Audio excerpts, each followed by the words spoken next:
But we have a choice right now. What do you think you're going to do? Hi, I'm Andy, And I'm Roger, and welcome to The Middle where we try to have thoughtful conversations about awkward topics.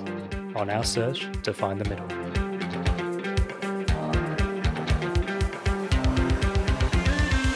That's fatphobic. I don't feel war. I just own halfway to Siwa. A few moments ago, Buckingham Palace announced the death of Her Majesty Queen Elizabeth II.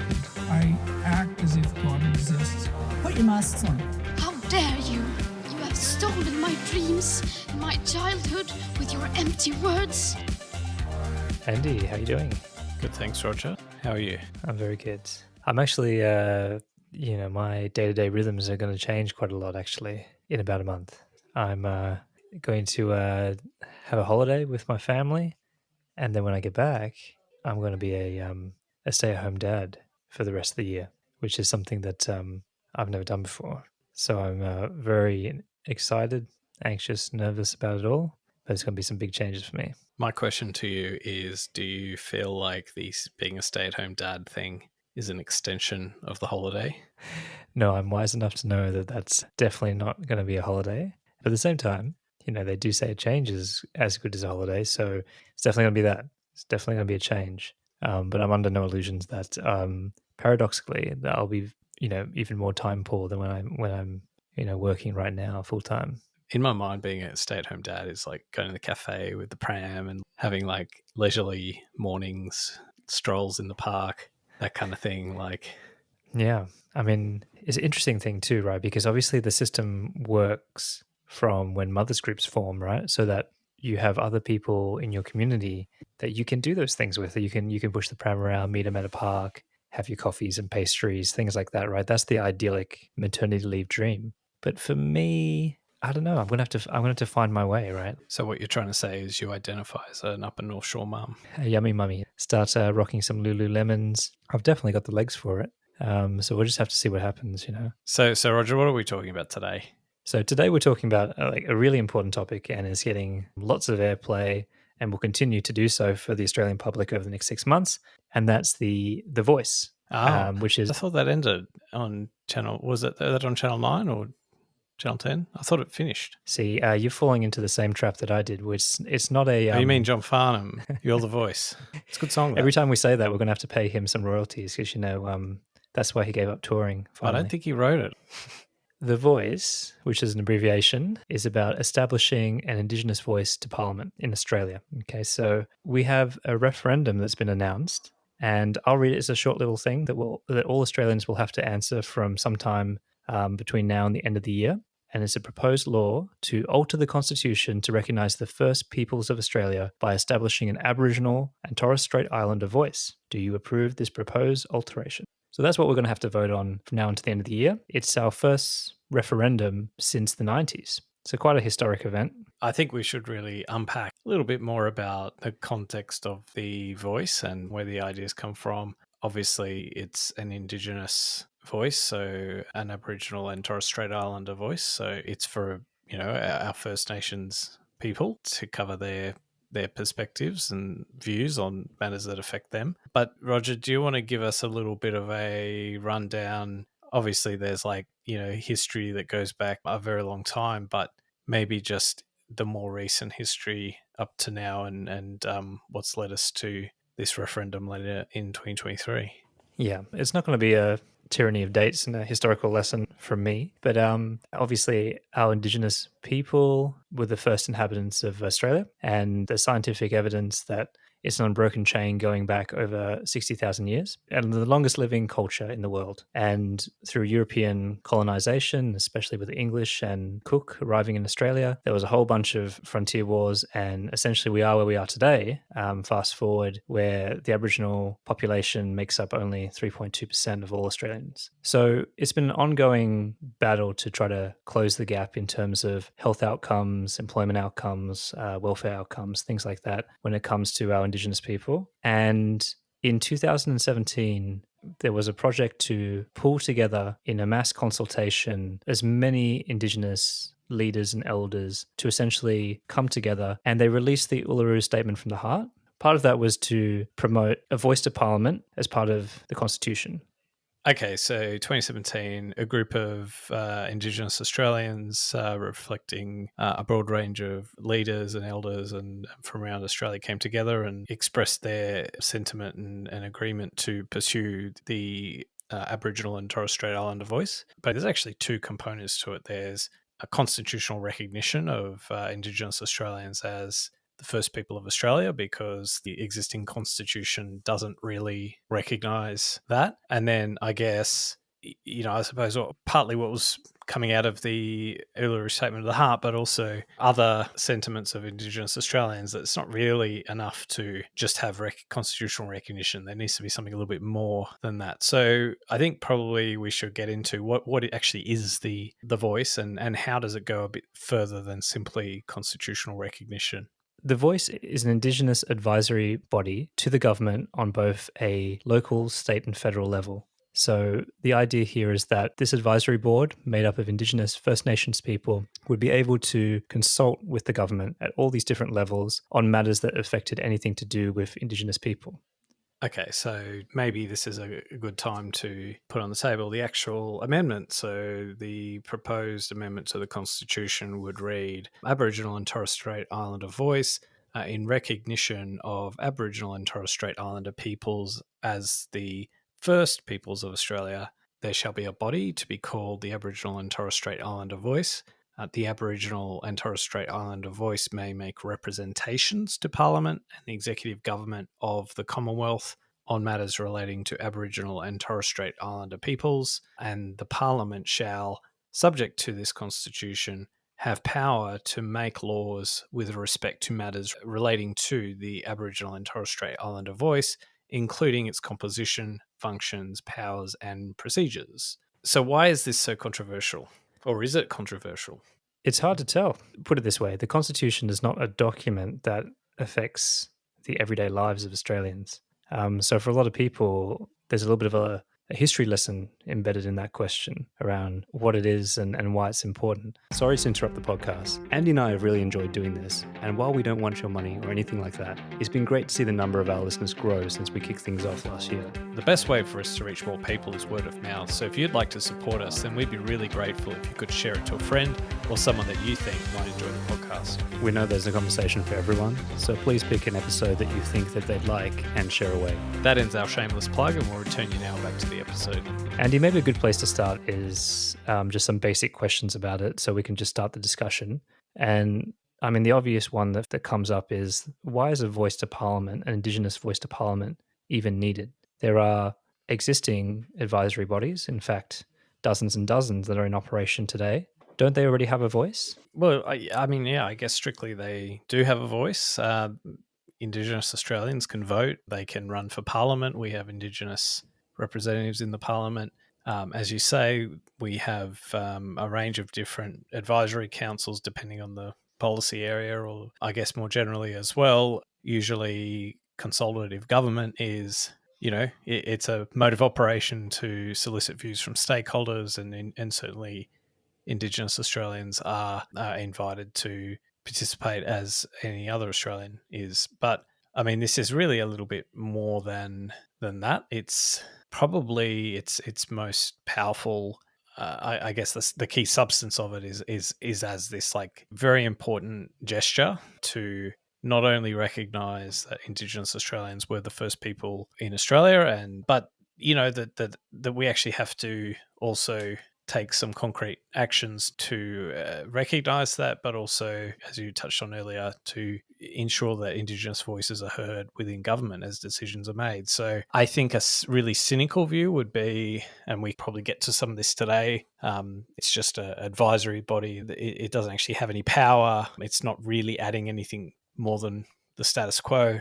But then on another level, there's actually this really quite profound sort of symbolic value. I mean, it's been described as a gift from Indigenous Australia to the rest of Australia to say, here we want to come together as part of, I guess, a reconciliation journey.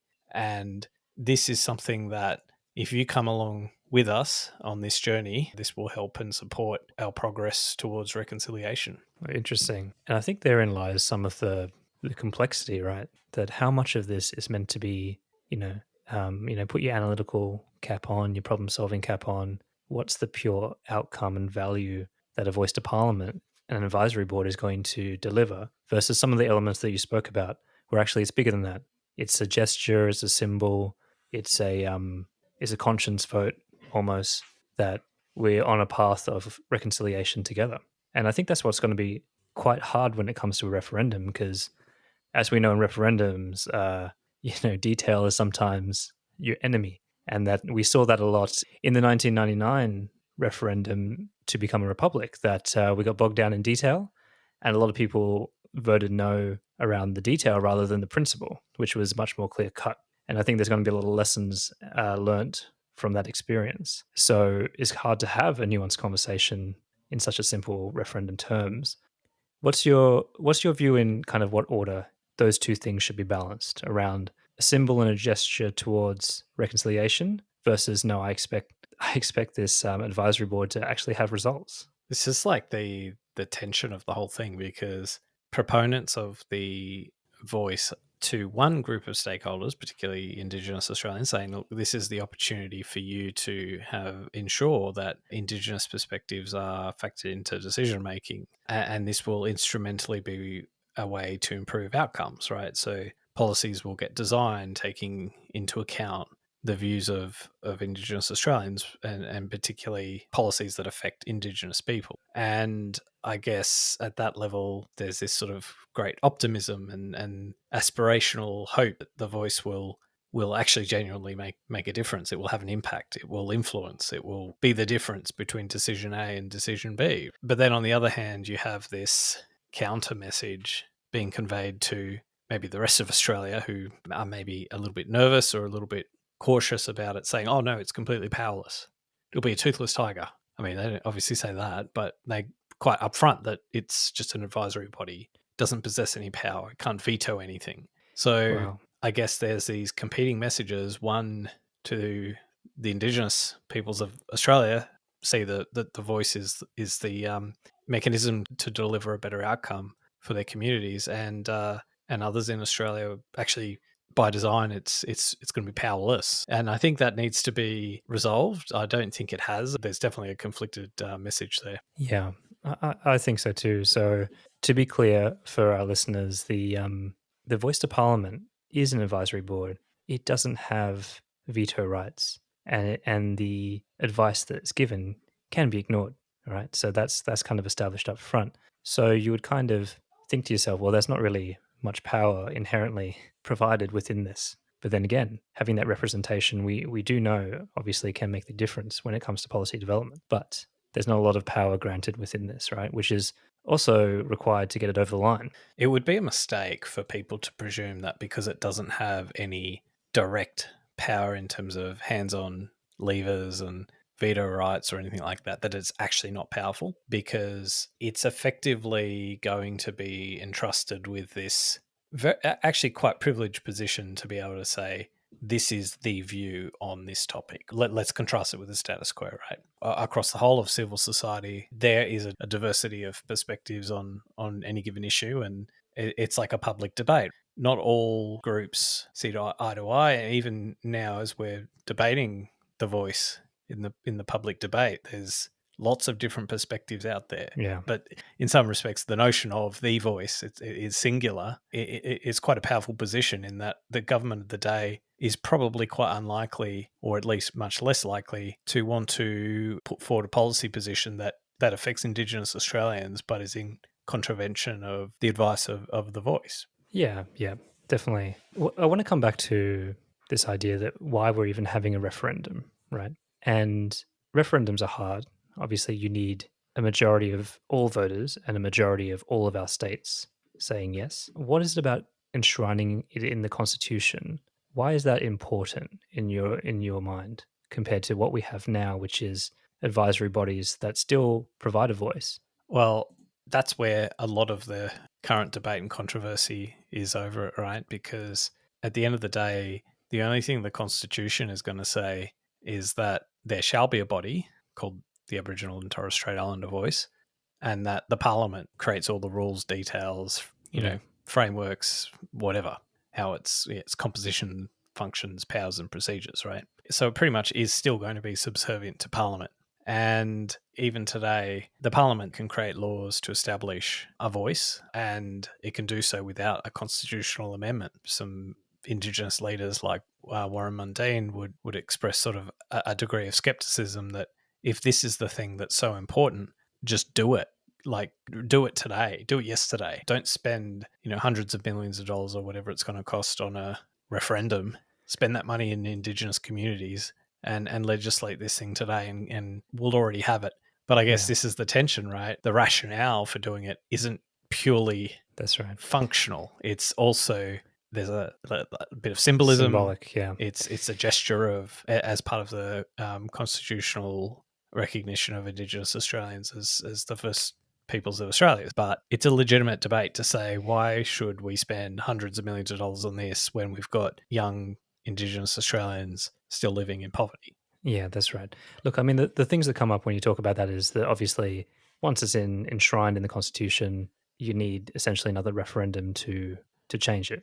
And that would take us down the path of, well, we need to do this because then the government of the day can't really dissolve the voice to Parliament. But like you said, it's part of the legislation anyway that controls the terms, right? So it's a bit of an umbrella term, but I guess there has been a history, to acknowledge it fully, there has been a history of many advisory boards, Indigenous advisory boards, being funded and defunded as, successive governments come into place, right? And now I'm not saying the reasons for that were right or wrong, but it needs to be noted that there has been that natural kind of reforming of bodies and advisory boards in this space.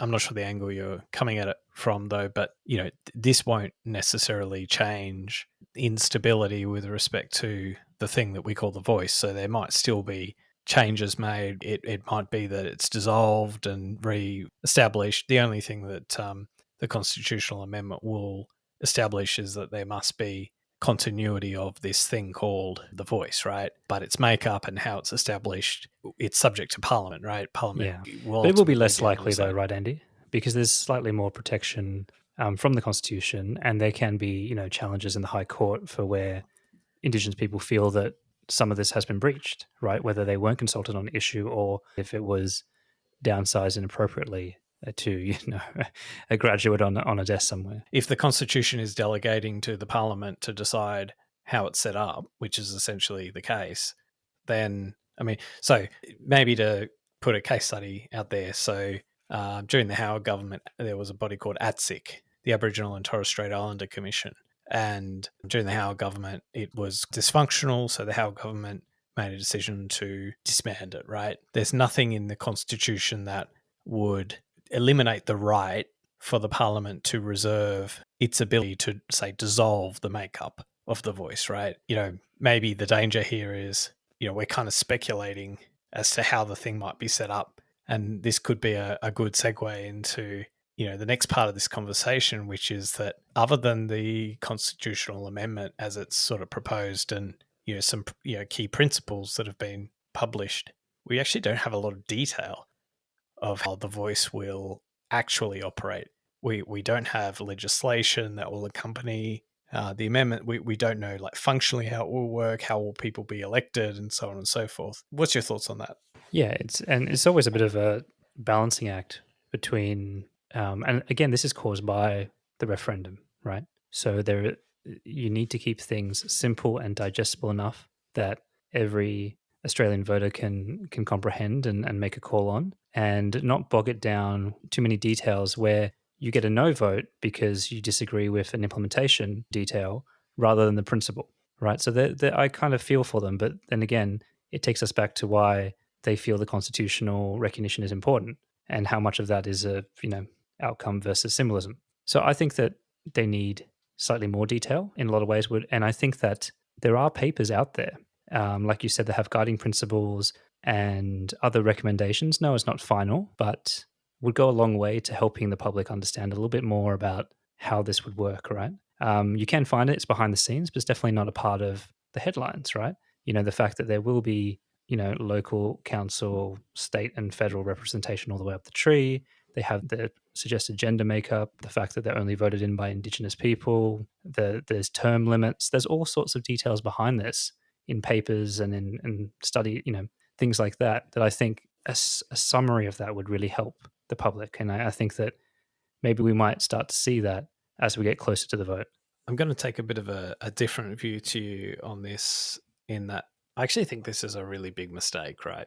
In that, let's just take for granted that, and I appreciate this is all open for debate, but let's just take for granted that your objectives are to achieve to the maximum extent the vision of the Uluru Statement of the Heart, right? And you want to be a government that shepherds that through. You mentioned like too many details confuses people, and reflected back on the previous referendum and how that sort of But actually, like, the experience can be worse if you do not set out those details, right? So it's one thing to have details out in the domain that then get debated and argued and tossed around by different camps, like the yes camp, the no camp, or whatever. But at least you know what the details are. But the risk here and the challenge here is that if you do not put any details out, and by details, I don't just mean guidelines or principles or the speculative musings of people behind the scenes. I'm talking about actual legislation that the parliament is going to vote on. Then you open yourself up to scare campaigns. You open yourself up to the no campaign, basically saying, even the fact that, do you even know what this is? They have, and then saying, well, the reason you don't know what it is isn't because you're ignorant. It's because the government hasn't shown you what it's going to do. And unfortunately, I'm not sure, like, when the minds of Australians focus on this abstract concept called the voice without really kind of knowing what it's about, or at least after being told that there's no legislation, there's no model, I think a lot of people are just going to go, oh, well, I may as well be risk averse on this, so I'll just vote no. And that would be a real shame, especially if you're on the side that's if you support this and that might be an own goal that they're scoring. Yeah, I can see where you're coming from, but I do think that it gets to a point where when you talk about scare campaigns and things, that sometimes the details of implementation, because they actually haven't been worked through, if they were to go a bit harder on that, then there'd just be more fuel for them to pick up little bits and details and cherry pick things for their own scare tactics, right? So I think that some of the things that I mentioned are probably, that's where my middle is, right? Just a little bit more about the mechanisms and the principles and so on. But I think that if you release full legislation, it's just more for people to nitpick over. No, but the problem is you can't talk about any of the things you've just talked about because there is no bill, right? No, I know, but there's guidelines on it, right? Well, but you can't talk about this is what we will do in terms of gender balance, or this is what we'll do in terms of any of those features if there's no bill. And look, maybe to take a step back, the voice as a concept's been around now for some years, right? This process kickstarted under the last government. They, notwithstanding the coalition's current policy view to oppose the voice as it's going to be put to the public in later this year, it was nonetheless working behind the scenes to progress the voice, right? The only thing is that they had a different model or a different approach, right? And their approach was essentially to, let's get those details all sorted out first.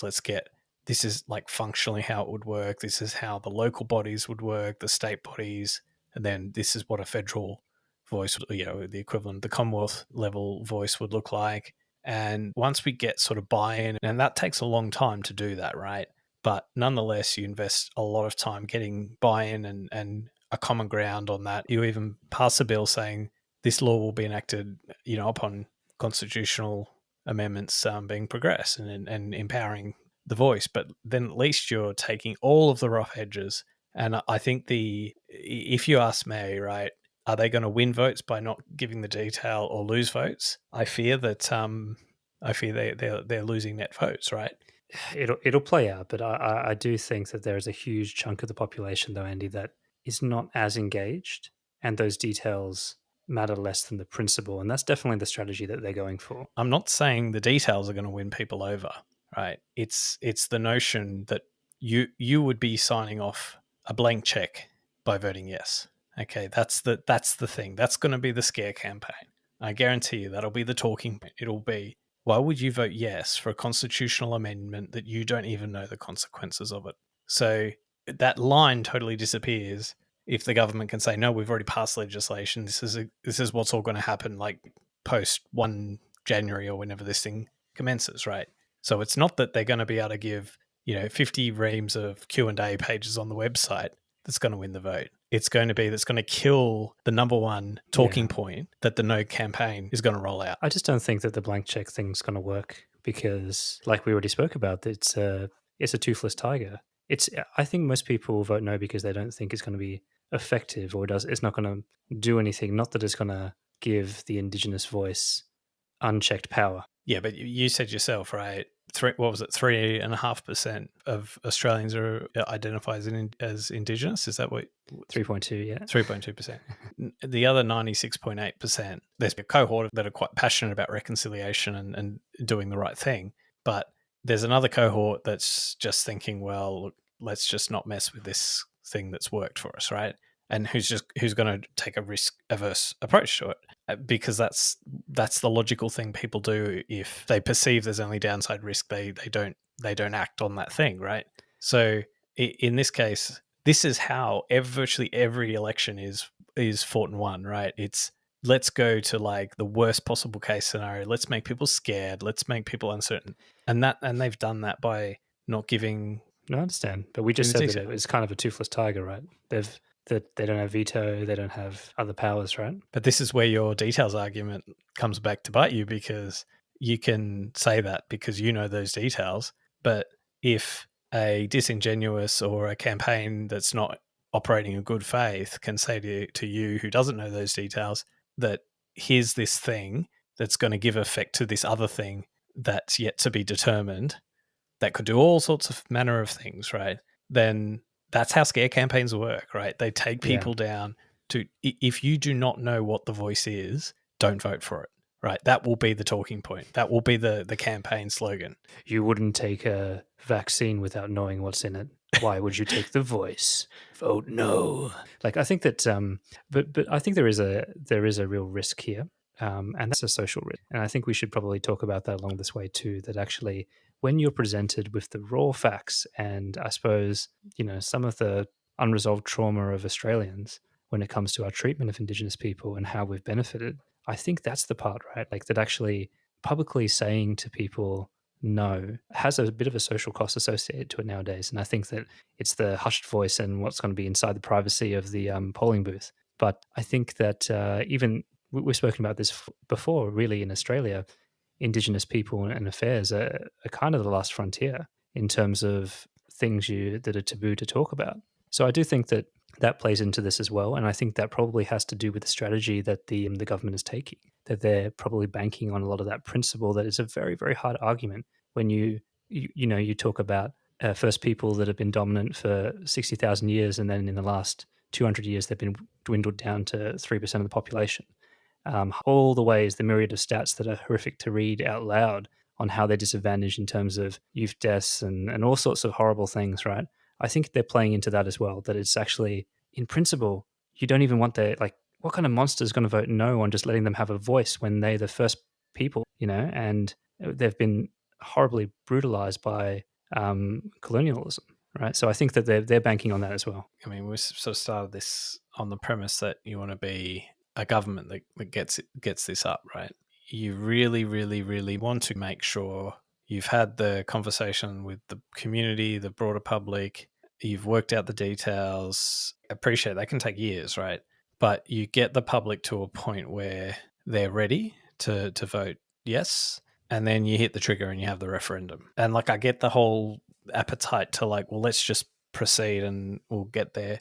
But I think the fear, and I guess maybe my criticism here, is that most Australians, even today, do not know what on earth they're going to be voting for. Maybe they don't even know there's a referendum on, or the very first they'll hear or they'll even know about this thing is that first ad that they see when they're watching The Price is Right or whatever. Yeah, they'll probably think I did a long time ago that it's going to be an all Aboriginal season of The Voice singing show. Dush, dush, dush. Andy, I think when I'm reflecting on this, I actually think that from a change management point of view and a campaign point of view, the problem is that we are so much time has passed from the Uluru Statement from the Heart, because that was the kind of coming together, that was the kumbaya, right? But it's too long ago now. That's 5 years ago. But not for mainstream Australia. Well, no, I think so. Like, let me read you something from it, okay? So, in the statement, and I'm kind of taking a few bits from it. Proportionally, we are the most incarcerated people on the planet. We are not innately criminal people. Our children are alienated from their families at unprecedented rates. This cannot be because we have no love for them. And our youth languish in detention in obscene numbers. This should not be our hope for the future. These dimensions of our crisis tell plainly the structural nature of our problem. This is the torment of our powerlessness. We seek constitutional reforms to empower our people and take a rightful place in our own country. When we have power over our destiny, our children will flourish. They will walk in two worlds, and their culture will be a gift to this country. We call for the establishment of the First Nations voice enshrined in the Constitution. In 1967, we were counted. In 2017, we seek to be heard. Like, all of that, right, I think needs to back into this as a movement. And I think that that's the problem. There's a disconnect, right? And you can see where that strategy is going to kind of pull at the heartstrings, and actually in the face of those statements and the kind of hearing from the Indigenous leaders of this country, I think they're going to need to inject that in here to get people over the line. Well, I think it has been. This whole thing traces, like, in terms of where we've gotten to today, traces itself back to that. But not for most people, right? Well, most people don't know even what the voice is. Let's be honest. If you go to like a random Kmart somewhere in Australia and you ask some random person looking for sweaters and ask them, what do you think about the voice and its relationship to the Uluru Statement of the Heart? And they'll look at you asking her, what are you talking about, right? So I don't work here. I'm just wearing a navy shirt.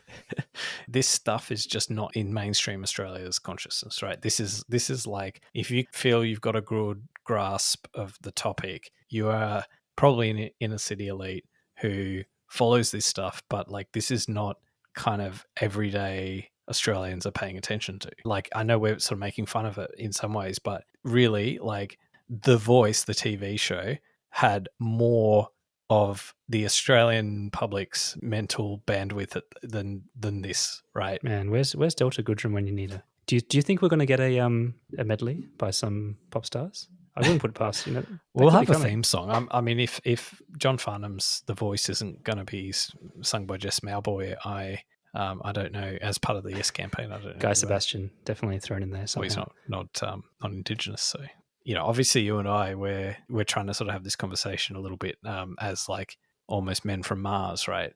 But maybe to just put our hats on and assume the role of Indigenous Australians. So what's their perspective on it? So the polling is sort of very strongly in support. So 80% of Indigenous Australians, I think, some of the latest polls say that they're in support of it. We've kind of considered some of the ins and outs and the debate itself, but yeah, what's your take on the current attitudes towards The Voice? There's a trick here, I think, right? Whether it's polling or whatever it is, when it comes to Indigenous people, something that I've always thought, but I've really concreted in my thinking over the last while, is that White Australia thinks of the Indigenous community as essentially one voice. We kind of know that there's different dialects and different regions and tribal kind of elders, but we still think of it as one homogenized culture. And what we're finding, and time again, what has been proven is that that's just not true. That's not how they identify. They've told us this plainly, that they don't see this concept of Aboriginal in the same way that we do. And as a result, like, you don't have alignment of this stuff. So no, I don't actually believe that the 80% polling is representative. And this is something that is very, very hard for for the rest of Australia looking at this play out in the public stage, to see that prominent Aboriginal and Indigenous spokespeople and leaders are voting no and rejecting the voice to Parliament. And I think that's something very, very hard to understand, because it's like, isn't this what you've always wanted? We did this is like the project, and we can all relate to this from white collar work and being involved in companies. We did the project. We consulted. We got over 200 of your leaders. We all came together. this is what you signed off on. We are fulfilling the work order that you signed off on, and now you're telling us you don't want it. Yeah, I listened to some other podcasts before today just to get my head around some of the issues, and I listened to these episodes where they did have like a few different perspectives on and guests, and they're usually affiliated with a media network, so I won't name any names, but they're they're not amateurs like us, they're professionals, but they're like they're inner city white people, right? And they'll have like an Indigenous person on because they want to give a diversity of views with respect to the voice on the podcast. So, but the way they challenge the no proponents, like so Indigenous people who are against the voice, or at least not necessarily the concept of a voice, but at least what's proposed in its very specific sense, it's very uncomfortable because they're like, we should not pay attention to the noise. Are you just part of the noise? And are you part of the noisy few? Like I love that line. Yeah, it's just anyway. So, but look, Andy, no one eats their own like the left. But I guess the comment I was going to make with polling, right? I think polling a question like this it's not that insightful because if you ask someone, do you support a voice, right? Aboriginal and Torres Strait Islander voice. People aren't really answering the more technical questions at play that they'll eventually have to answer in the referendum.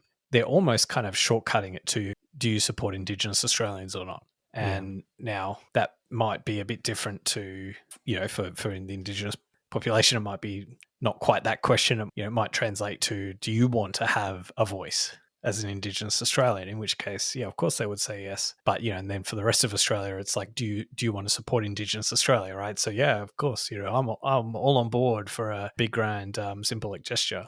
But it's not really informative of how would you vote when it comes down to it. Yeah. And look, if I can go back to that comment too I made about this idea of, having a really in-depth consultation period for the Uluru Statement, but then still having prominent Indigenous communities showing their lack of support and the no campaign, I think it just goes to show that this skepticism around the voice and how that will then translate, how is it going to work when you have such an incredible consultation and coming together where you have a literal signed document by over 200 elders, 280 or whatever it was, yet you still have such strong opposition. How is that going to translate to getting that mix of voices right to the parliament?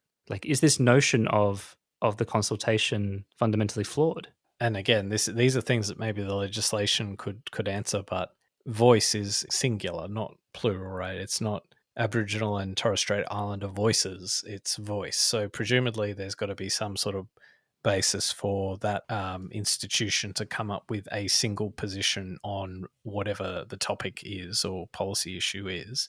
And I think often what happens in politics, right, where you get these really sensitive, like say the intervention, right, from the 2000s, where you actually had like quite different views within the Indigenous community about the impact of the intervention, and so you would have one group saying, well, you're not listening to us because you're proceeding ahead with this thing that we tell you is not good for us and that we don't support.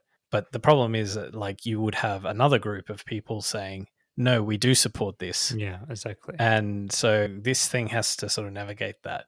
The good part of this situation, though, is that on such a tricky topic, because of the history that white Australia has with Indigenous people, that having a few prominent Indigenous leaders voting no or saying that they have an issue with this should give license for a better debate. And I think it does make it a little bit easier for hopefully for that to happen if we haven't gone too far and been over politicized it already, which we probably have. But I'd be kind of keen to get into some of the arguments around that, right? That we're seeing, because I think within that we should all have a bit of space to have this debate before we go to the polls.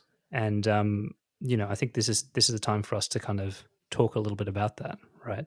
And I think a big one that resonates with me is something that has come up that you mentioned, which is, has the Labor government gone trigger happy and then used this as a bit of a political game by hitting us with the referendum before some of the detail work was done or some of the buy-in on the ground? And are we actually having tactical progress at the expense of a proper strategic vision of the Uluru Statement, which involves things like treaties and other things like that?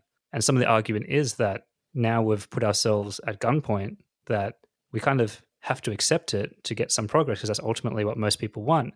But at what cost? And if it does fail, what what is going to be the fallout from that as a country? You mentioned make tactical progress. I mean, I think actually they potentially took a tactical step backwards in that getting any referendum across the line is hard. And it has to be a no-brainer for Australians to get up and vote in favour of it. If you look at any complicated policy proposal and reform, and you look at the ones that have succeeded and the ones that have failed, the ones that have succeeded are the ones where they've got the answers to any question you could ask. So, and just because we were having an exchange earlier about detail, it's not about getting detail out there, but it's about the people who are proposing and acting as proponents being across the detail and having really good answers for whatever questions put to them. Everyone will remember the famous John Hewson video of how much GST is on a birthday cake. So you don't necessarily have to put out reams of text sort of outlining all those details and walk the public through it or anything like that. You got to be able to answer the questions, and I don't think they can now. And then they just look like they're not across their brief, right? But anyway, I digress. I actually think it's worth talking through the different perspectives on the concept of identity, right? The voice is pretty much premised on a notion of identity. It's basically only exists because it's trying to carve a voice for one group in the community who identify as Indigenous and First Nations peoples. I'm interested in your take or your thoughts on, like, notwithstanding the Uluru Statement, the heart, and that this is what people who identify as Indigenous Australians want, so that's not in doubt. But maybe to take a step away from that and ask the question, is this ultimately going to serve the interests of Indigenous Australians going forward? The notion of it as being in some ways divisive, right? I think it's at the heart of it. It's a great question, because I think underpinning all of the stuff that we've spoken about is this rubbing point of how do you balance keeping the First Nations people, their values, their culture, the gift that they give to Australia, with assimilation that is required for us to all be one people, right? And we've kind of touched on this in various episodes around what kind of combines us as a people and how much assimilation is healthy, right? And that's where I do have concerns. I do have concerns around a unifying voice and the fact that Indigenous culture is so complex and so fragmented into their own kind of subcultures and regional aspects. And the more I've been reading and really immersing myself in the psychology and the dreaming path and all these kind of values of Indigenous Australia, it becomes like clearer to me that the values are very different as well, right? And I think when you have a different base of values to our kind of Western / European / capitalist kind of industry and culture, and the more I learn about it, the more different it is. Yeah, I think this is really hard because, we've got to remember that First Nations people, right? So we are guests in their ancestral land, right? So the conversation is less about necessarily assimilation in it's almost like who needs to assimilate to who, right? Should there be any expectation that they assimilate into our, that they just do away with their culture and their way of life and their way of living and their community, and they just stop doing that thing and come and be like the rest of us. But Andy, like, what does it mean to you when they say closing the gap? Because to me, when they talk about closing the gap, there's an assumption there that it is pulling certain aspects of living in the Western world, right? And to do that requires assimilation. Sure, but again, Indigenous middle class, all these things. Yeah, but this is why it's tricky, and it's not for us to talk to what if you identify as an Indigenous Australian. It's not for us to talk about what that vision for themselves and their community is. But of course, like, I guess what I'm trying to say is that sure, there's like a certain practicality to, well, we can't go back to pre 1788, right? That's not on the table.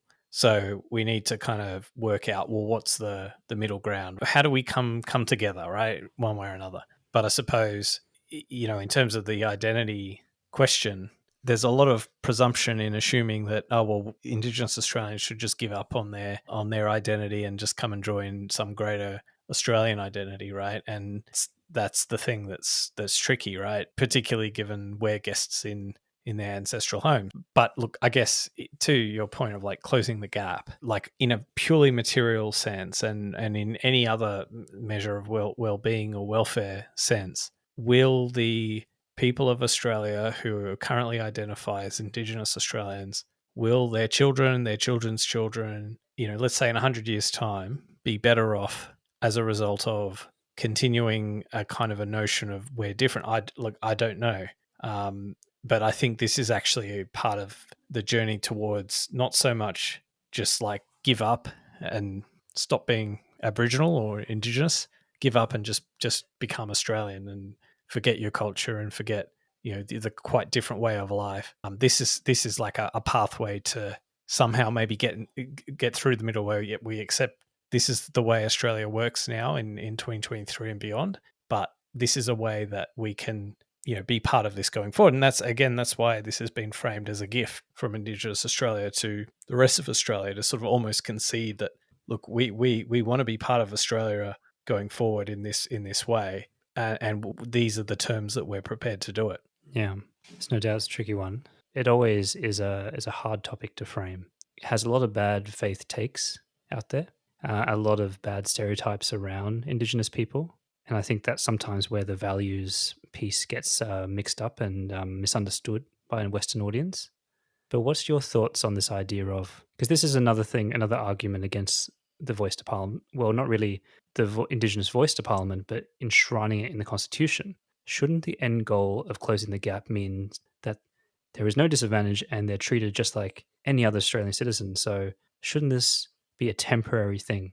And if you have it there, will it just reinforce a dependency that there's always a disadvantage for the Indigenous people? It's a genuine question to ask. What's the scope of policies that the voice will make representations on? So at the moment, it will be up to the voice to decide which matters it wishes to engage on, right? But Well, you would think everything affects Australians and Indigenous people, so you can make an argument that it's everything, right? But that's the thing, right? You would think that the focus would be on the harder edge of policies that affect, maybe remote Indigenous communities or working through incarceration gaps and things like that. And probably aren't going to be commenting on things like what should happen with the stage 3 tax cuts. But I suppose the counter argument to your argument that, this is like a form of special treatment or whatever and entrenches bad outcomes, this is the kind of thing that the voice can actually contribute good advice on, right? Because I think in Australia, we have a history of people wanting to do the right thing, not quite understanding it and being very delicate, tiptoeing around issues and not feeling like they have the moral authority to make what call is the right call. And I think actually the voice could potentially break that gap in the sense that you might have a body that will come to a position that would accept, technical advice from government departments and the like, interpret that into what's good for their community, and then maybe empower a government to make some different decisions than the ones that have been made in the past. I think there's going to be inherent conflict. And that to me at the heart does really worry me about this idea of, like you said, keeping things separate and dividing us into the Indigenous kind of people and their voice and then the rest of Australia. It's a tricky one, but the values thing does worry me because there's a very, very different way of thinking. So another angle to the voice is this idea that it's this feel-good thing that the rest of Australia who isn't Indigenous is doing to feel better about themselves, right? So these kinds of things, whether it's a acknowledgement of country or a voting yes in the referendum and supporting the voice, what they're really about, it's actually not about Indigenous people. It's actually about making everyone else feel good and a little bit better about themselves. What's your take on that proposition? I think it's powered by equal amounts of virtue signaling and equal amounts of shame, unresolved kind of internalized shame. So yeah, I mean, there is a very cynical part of me that does believe that we have not really come to grips with our beginnings as a nation, and that the frank reality is that so many of us haven't even really met or have an inner circle with an Indigenous person even in it. Yet we are trying to come to grips with all these issues, right? It does feel like a bit of hypocrisy in some ways. But saying that, I mean, we do need to move forward, right?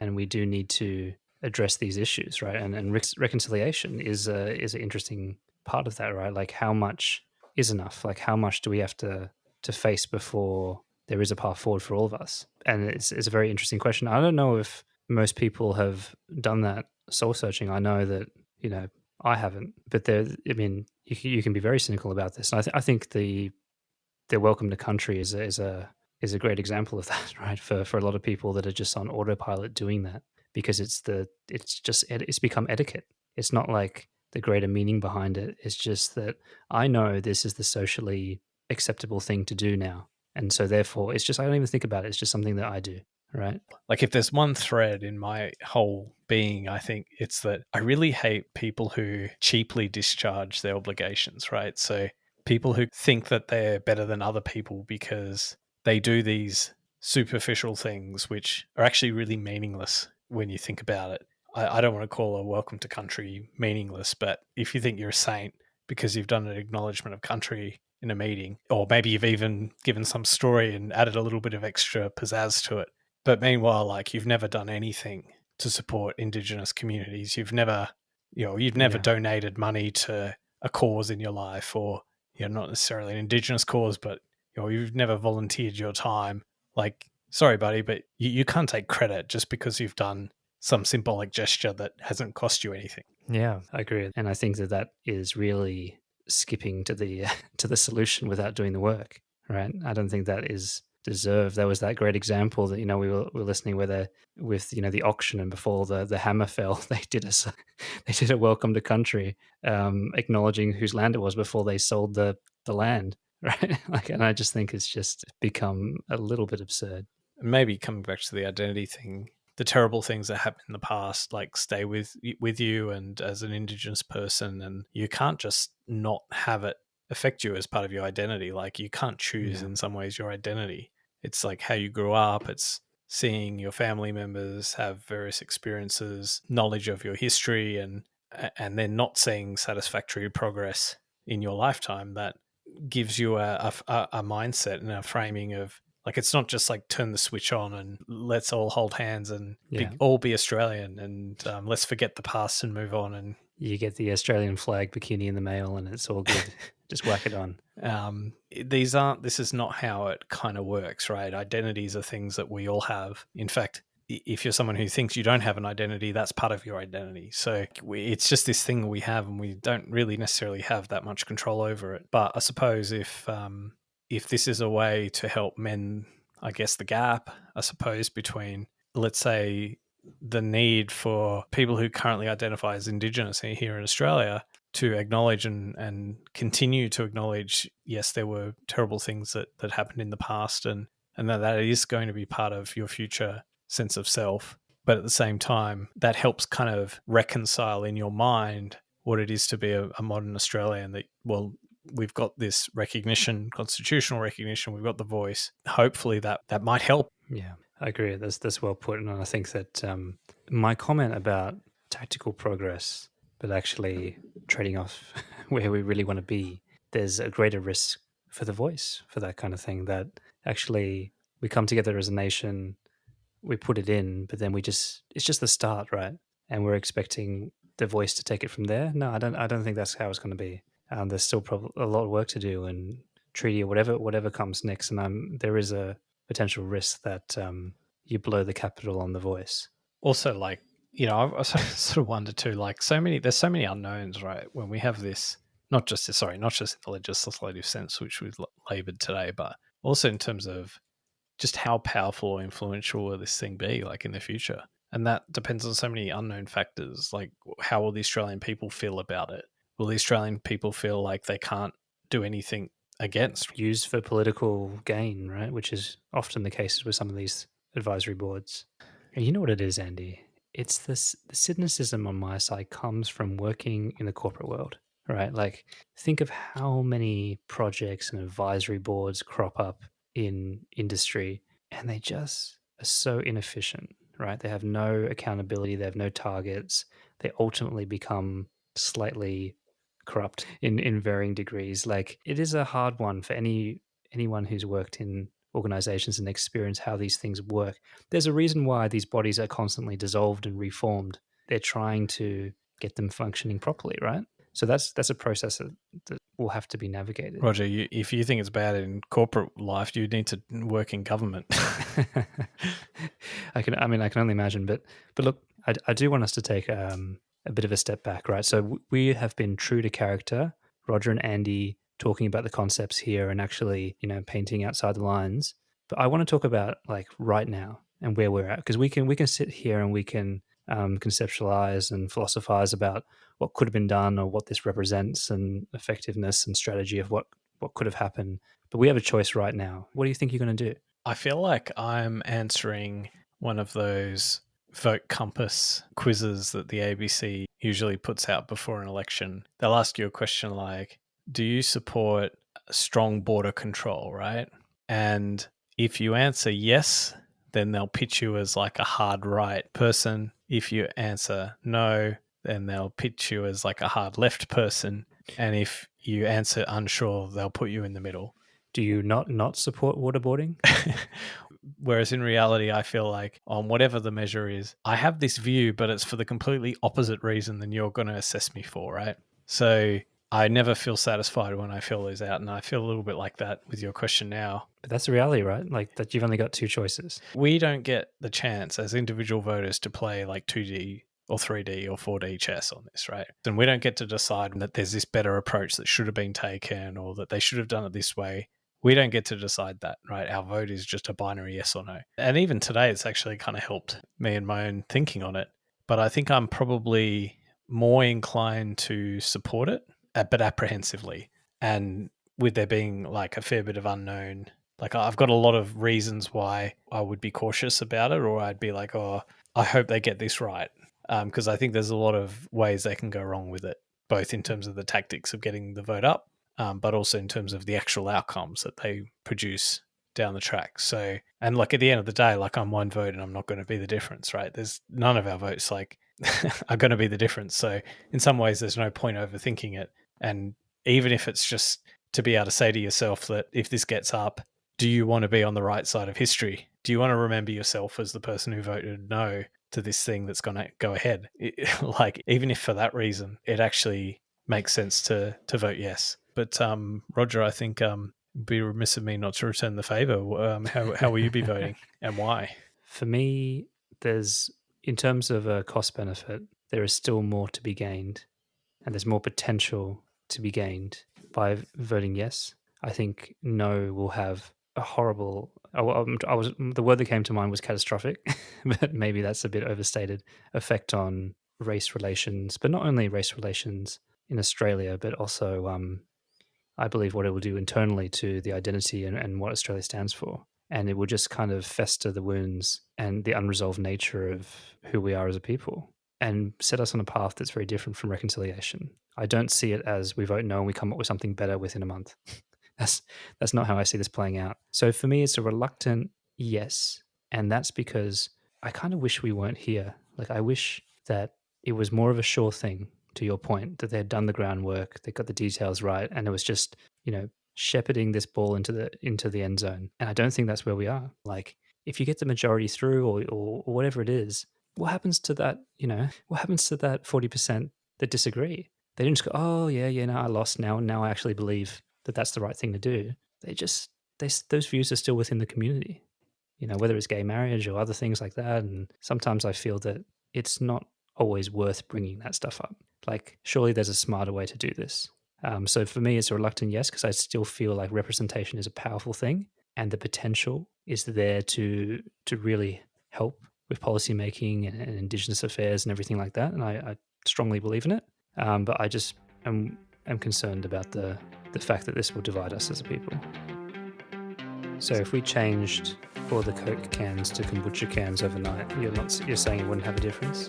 I think Coke Zero is being called zero sugar or something. Coke no sugar. No sugar. No, I think it's becoming zero sugar, isn't it? It's not like Coke Zero.